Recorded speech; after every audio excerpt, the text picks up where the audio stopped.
Have you ever had a band that you thought deserved to be famous?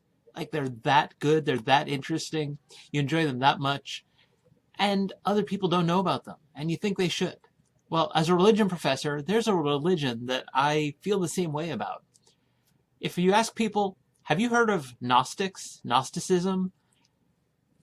Just about everybody has, right? They come up in the Da Vinci Code. They've featured in interpretations of the Matrix movies. People are aware of this, even if they're not interested in ancient history. They know that there was a group. They know that texts were discovered. Maybe they know it was in Egypt, a place called Nag Hammadi. And oftentimes people are fascinated by them, even if they haven't spent a lot of time looking into them. And yet, if you ask people, have they heard of the Mandaeans? They may have at best a vague recognition, right? I've heard about them. Refugees from Iraq, persecuted there, things of that sort.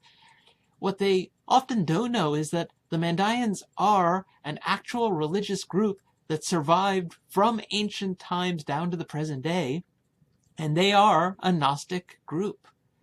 There's debates among scholars about whether Gnosticism is a good term to use for the kinds of beliefs that we're talking about, but the Mandaeans are happy to wear that label because the name comes from one of their supreme divine figures, Manda the Hay, which probably means knowledge of life. And so their name is actually about Gnosticism, gnosis, which means knowledge. And they're a fascinating group.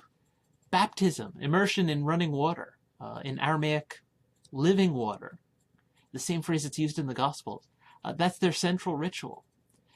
They have sacred texts in a dialect of Aramaic called Mandaic that mention John the Baptist, Jesus, other figures from the Bible. And they like John the Baptist a lot. They view him as one of their own. Jesus, they're not such big fans of. So it's a very, very unique configuration of religious beliefs.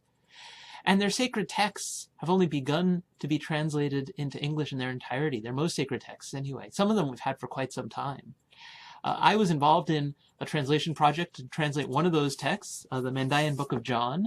It's a very expensive book. I suspect that you, if you're interested in looking at it, will ask your library to get it rather than buying it.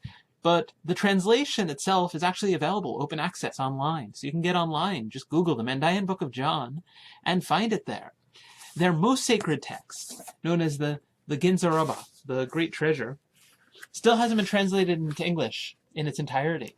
And they have their own unique alphabet, they have their distinctive beliefs, they have their distinctive ritual, they're a living Gnostic tradition, and they're not famous, and they should be.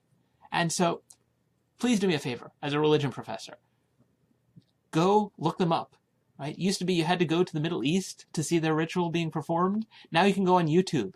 Google Mandaean baptism, and you'll find videos galore. They're a fascinating group. They deserve to be better known than they are. Check them out.